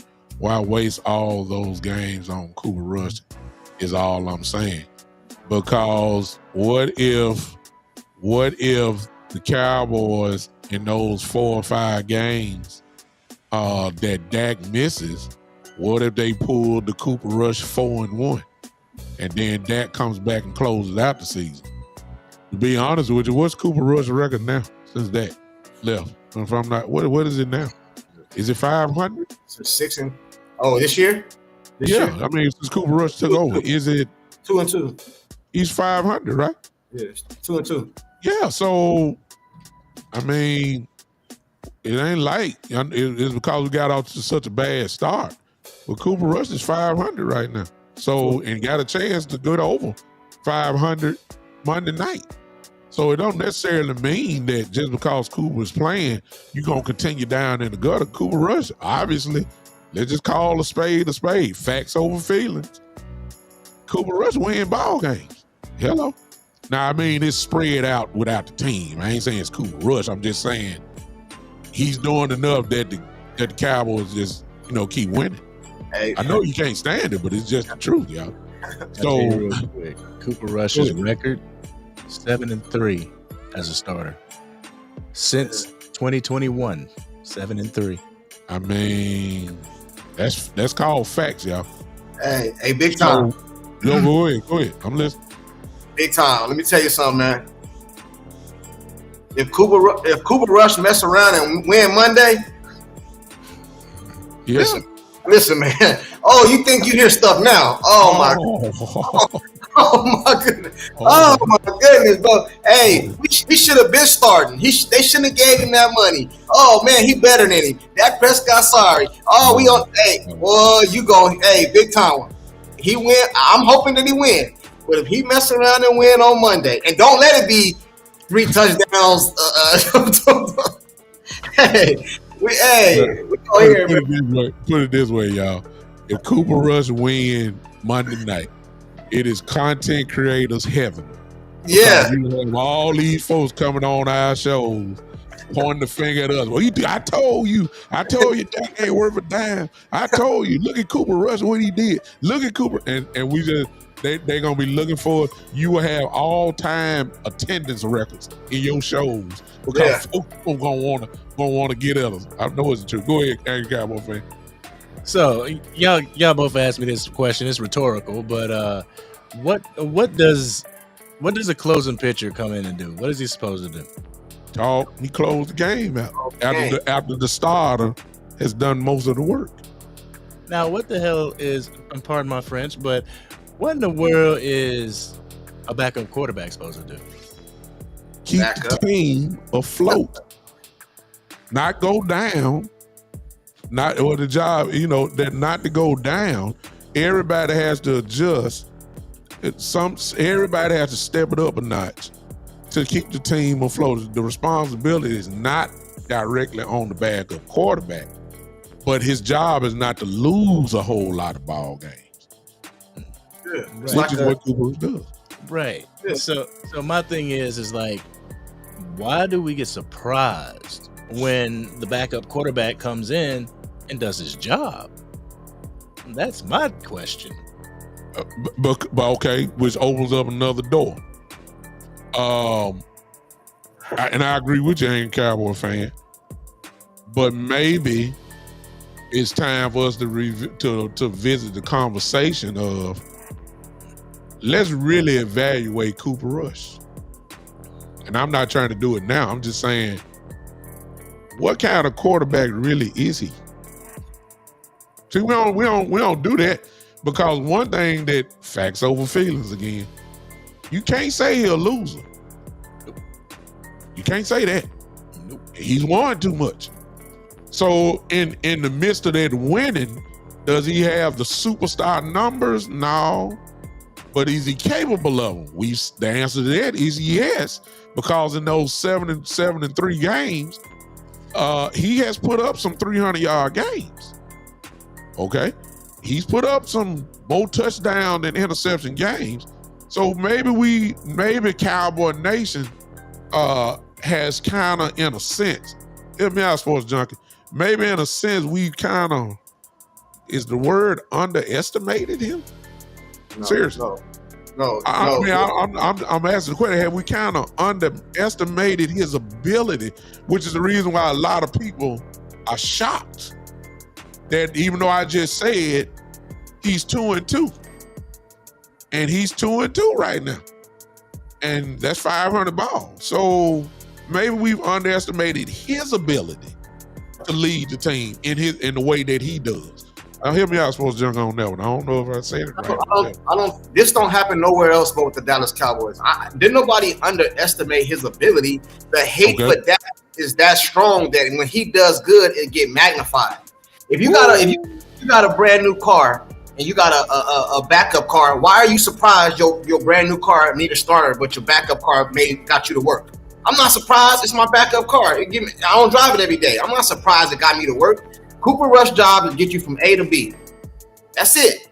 You know what I'm saying? But the hate for Dak Prescott is so strong that they want him to lose. So it could be anybody that was in there. It could be, it don't matter. Carson Wentz. Do you remember the Carson Wentz days? It be Carson Wentz. They be calling for him. It don't matter. Cooper Rush is exactly what he is. It's just magnified in the Cowboys, and then the Cowboys get a lot of coverage. And then people listen to these media. Because a lot of people that come in my chat and be in the chat, I heard what they said before they said it, because I heard it on ESPN that day. So they hear it on ESPN, and then they come reiterate it in the chat. You see what I'm saying? So that's how I feel about it, man. Wow. Aaron Cowboy fan, I believe he hit a home run with that answer right there. Shoot, I'm walking in the home plate right now. I ain't even got to say nothing after that.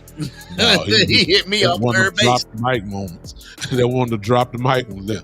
I believe it's true, y'all. I think I'm gonna agree 100% with Sports Junkie that in the case of my beloved guest in the chat, Kid Cowboy, who has picked the Cowboys to win every game, all of a sudden since Dak got hurt, and he has picked every game for the Cowboys to win now, and the only reason why is because Dak Prescott is sitting down. So that supports exactly what you just said, Sports Junkie. The hate is so real for for Dak Prescott, that they had the same enthusiasm for Andy Dalton. You see what I'm saying? And when Andy Dalton was here, they had the same enthusiasm, and everybody was saying the Red Rocket is better than Dak Prescott because he got a bigger arm and all that type of stuff. And you found out that it wasn't even the case. So I agree with you on that, man. 100%. But Cooper Rush, man, just as a football guy like we are, Cooper Rush is a he is a whatever the in-between ground is of good and above average. Whatever that word is between, that's Cooper Rush. I think that, to be honest with you, I erased that. I even go crazy right here, y'all. He is, and based off what a backup quarterback is supposed to be, Cooper Rush is an elite backup quarterback. Based off the traits of what a backup quarterback is supposed to be. There's not too many backup quarterbacks in this league right now that is better than Cooper Rush. I ain't saying he's an elite football player. I'm saying he's a guy that you feel very comfortable with turning the keys over to him. Jimmy G. Get the job done. I think that's what he is. Coach Breedlove says he's adequate. Coach, I think he's a little bit more than adequate. You don't have to change anything with Cooper. He knows the playbook. Right. Every play. You don't have to say we can't play, we can't do this cause Cooper Rush in the game. No, every play is wide open. You don't have to change the offense at all. And he's shown that he's quite capable. And he may not read the field as great as your starter, but he ain't read it as bad either. So I think he, that's why I say he's gonna be the backup quarterback next year. I don't think you're looking for a guy. You might pick a quarterback, but you picking him in the 5th or 6th round. You ain't picking him up in the 3rd and 4th round. You ain't doing all that. You're not doing it. Cooper Rush. There you go, John Harris. Exactly. See, this is the standard. That is perfect. That is a perfect example. Ryan Fitzpatrick was an MVP backup quarterback. You absolutely right. He can do it. He was excellent and could be your starter. He's a backup with starter tendencies. Put it that way. That's what he was. Jimmy G. Yeah. Jimmy G. Yeah, he's a Jimmy G. Yeah. Jimmy. And my thing is, I honestly believe that Cooper Rush is comfortable in his position, literally comfortable in his position. So, like some people, you have those quarterbacks that are backup quarterbacks that are trying to get that number one spot and everything. I think Cooper Rush is I'm fine at backup. Yeah, exactly. I believe that 100%. All right, ladies and gentlemen. Man, I appreciate my guys. I've been on here too long. I got my guys in here. We definitely gonna have to do this again. We didn't have no notes, y'all. We didn't have nothing. This is just freelance quality talent that you just watch. Nobody ain't got no notes. Now we all got computers in front of us, and we can pull up some stats and stuff. But this just shows how when you got guys who you worked with before, and I haven't worked live with Sports Junkie, but I know his style, and it kind of fits ours. Of course, I worked, with the Angry Cowboy fans, so we already got history. So all we got to do is just jump in and just go to work. But what you're saying here is, I exclude myself, you're saying two of the best in the game. They're hot right now. If you're not following them, I'll let them toot their own horn, or where you can follow them. I watch them. Some of my crew that's in here now, some of you guys watch them and subscribe to their channels. The reason why is because these guys know what they're talking about, and they have a very entertaining way of giving it to you. So on that note, I'll get out the way real quick and let the Sports Junkie tell you where they can find you, man. And Cowboy fans, same thing you as well. And tell them when you're going by yourself live or video, or then of course tell them about the Facts Over Feelings podcast. Sports Junkie, talk to them. Hey, what's going on? Hey, first off, thank you for having me. I'll sure like to do this again. You can find me on YouTube at Sports Junkie. You just type it in, you'll see it. It'll come up. And me and Andy got a podcast called Facts Over Feelings. Go subscribe to that if you're not already subscribed to that. We're trying to build that channel up. And that's it, man. That's all it is. Appreciate you. Appreciate you, man. We will do it again for sure. Sports Junkie, excuse me, Angry Cowboy fan. What's up? Hey guys, I appreciate you having us on and everything.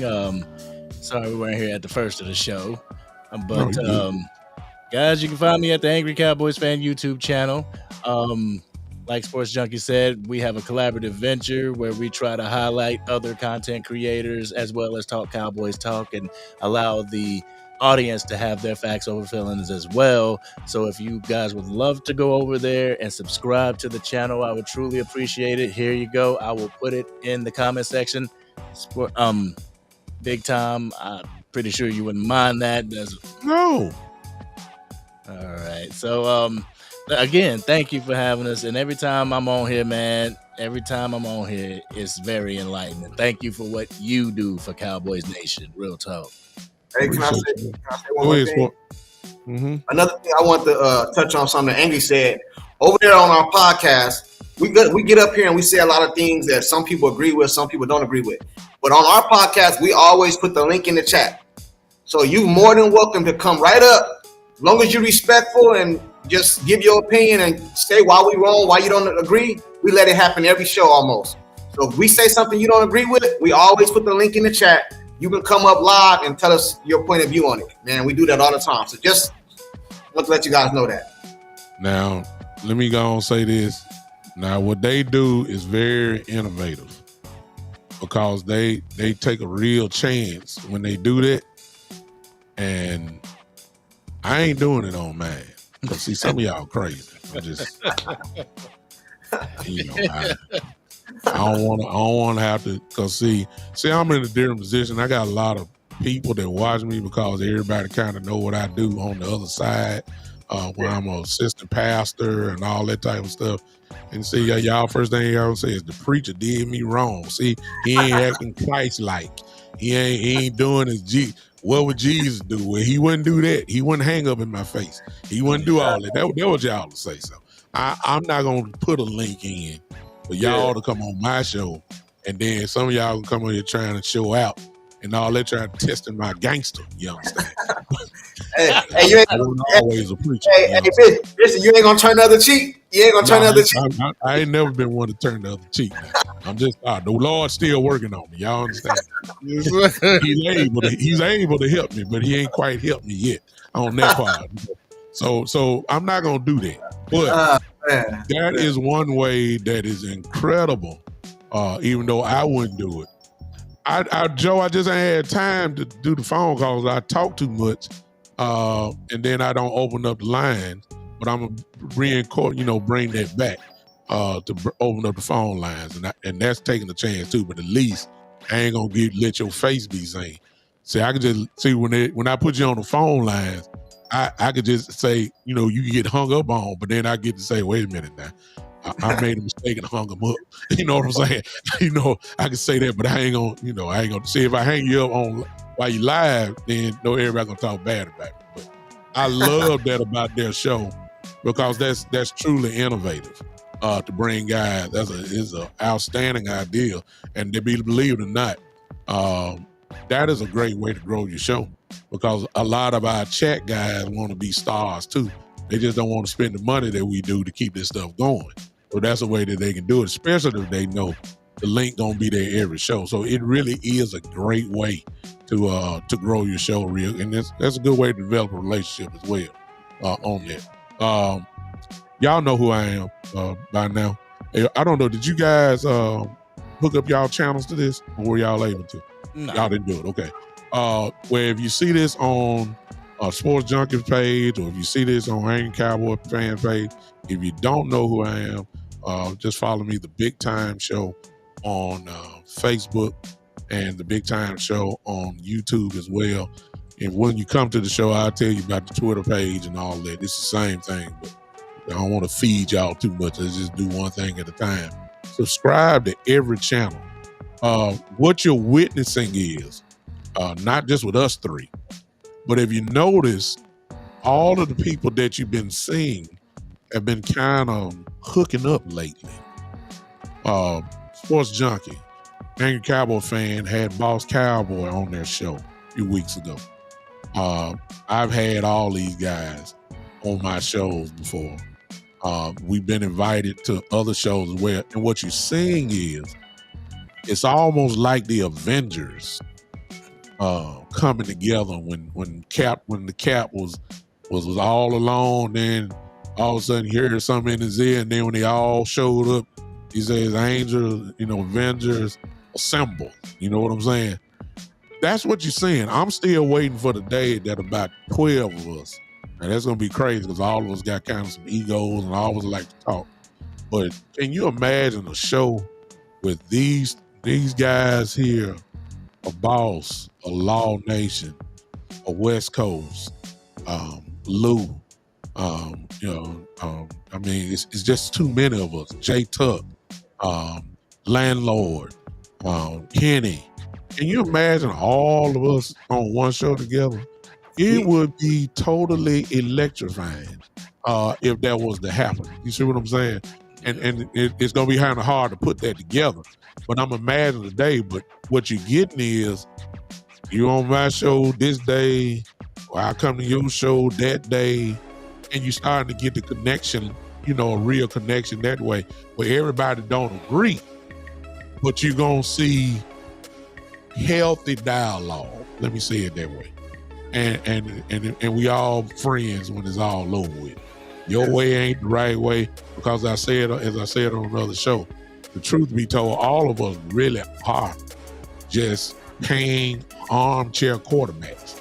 Ain't none of us in no meeting with the Cowboys. Ain't none of us, there at the star. But we're loyal fans of the Cowboys for years. But what we do know is we kind of seen over the years how this organization works. And it's not hard to figure out what's going to happen next because there's a pattern that's been developed. So people listen to us. People kind of look forward to hearing some of us. And you get a different flavor from just these two guys that's right here. A different flavor. If you ain't seen Angry Cowboy Fan, oh my God. The content that he produces is just crazy. And I love the lane that he done fell up on. Angry Cowboy Fan, whether you know it or not, he done fell up on a real big lane now. You go at the media hard. You go, I'm saying, you the only one that I've seen, you go at the media hard and expose them for what they're saying. And you the best at that. You done took that already. See what I'm saying? Sports Junkie is a guy that'll hit you dead in your mouth with the truth. And it's up to you to eat it or not. But just because you don't eat it, don't mean it's not the truth. See what I'm saying? That's the kind of guy Sports Junkie is. And that's kind of what I am, as y'all already know. I call it like it is. If they play like trash, you're going to hear me say, we play like trash. But if they play good, and that go for you Dak haters, if Dak have 32 for 39 for 320 yards and 3 touchdowns and 1 pick, I'm going to get on and say Dak look like a MVP quarterback today. And y'all was saying, but he threw 1 pick. But he threw for 329. And he threw 3 touchdowns. And the one that he threw last was the game-winning touchdown. Hello, let's talk. You see what I'm saying? But that's the kind of guy that I am. All that Joe says, now this is a compliment to all of us, y'all. I think that's a good way to close it out. Joe says, I follow everyone. That's why I never sleep. And Joe lives in the country of Italy. And that's just that is just a perfect compliment. JVB boy. And I know that's the truth because he's on my show nonstop. And I see him on y'all show. So I know he follow everybody. This right there. That is better than a super chat. Sugar daddy. Right there. You see what I'm saying? These are the reasons why we do what we do. Because of these comments like this. So we have an effect, and let me end it by what I said earlier. A lot of the stuff that the Sports Junkie said, a lot of stuff that the Angry Cowboy Fan have said, and I know for a fact that I'm the one that said something about Kellen Moore, and with the reasons why. Now I heard Mike Fisher come out today. Said the same thing I said. I've seen that. And then I heard things that Boss have said. I heard the same thing that Sports Junkie have said. Now in the national media, ESPN, the first question was, is Mike McCarthy saving his job? And all you hear is what the Sports Junkie said. So even though they're taking the credit because they have a bigger platform, where they getting their content from? You're looking at 3 of them right here. That's why our voice is important, because we helping them out. You see what I'm saying? Sugar Daddy says the new media. I like it. You can call us that if that's whatever you want to call it. But that's why we keep feeding it in.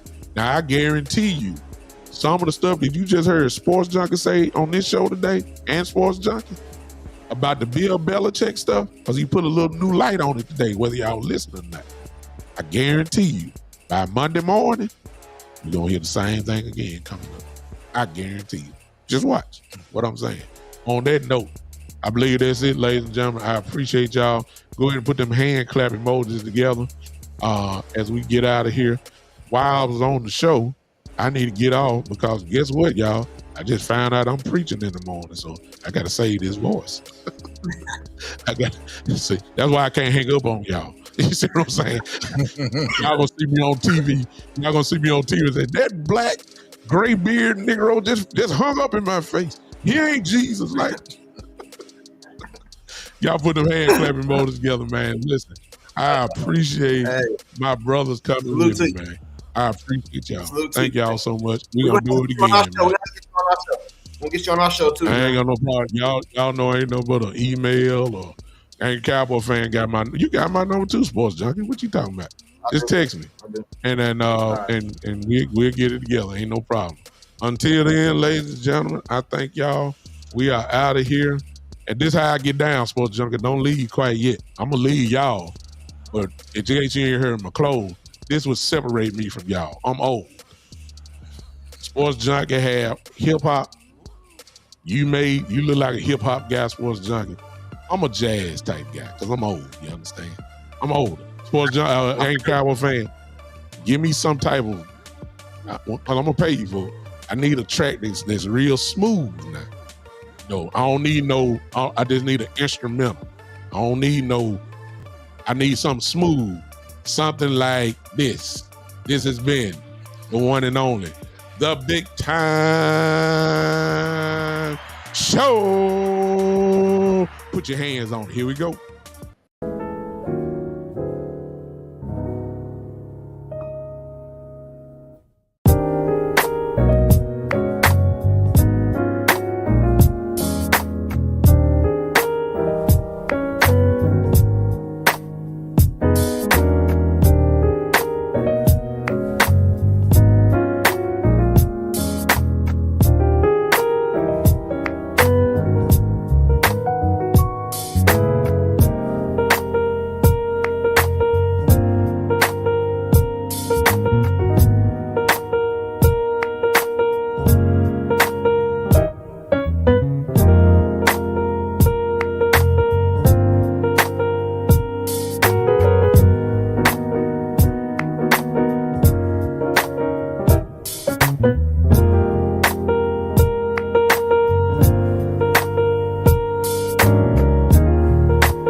Ain't none of y'all left. Live. I'm down here dead. I forgot to push the button to get out of here. Yeah, I was over here jamming. I was jamming. I was out here jamming. I'm over here vibing. Yeah, me too, man. Man, look, I appreciate y'all. My favorite is blues. My favorite is blues, so that was kind of like blues, man. Yeah, I take that. Man, I appreciate it. Look, all these folks still in here. They were vibing. I know y'all clapping y'all hands. I know you would. I appreciate y'all, man. Thank y'all for hanging with me. And Cowboy fans, I appreciate y'all, man.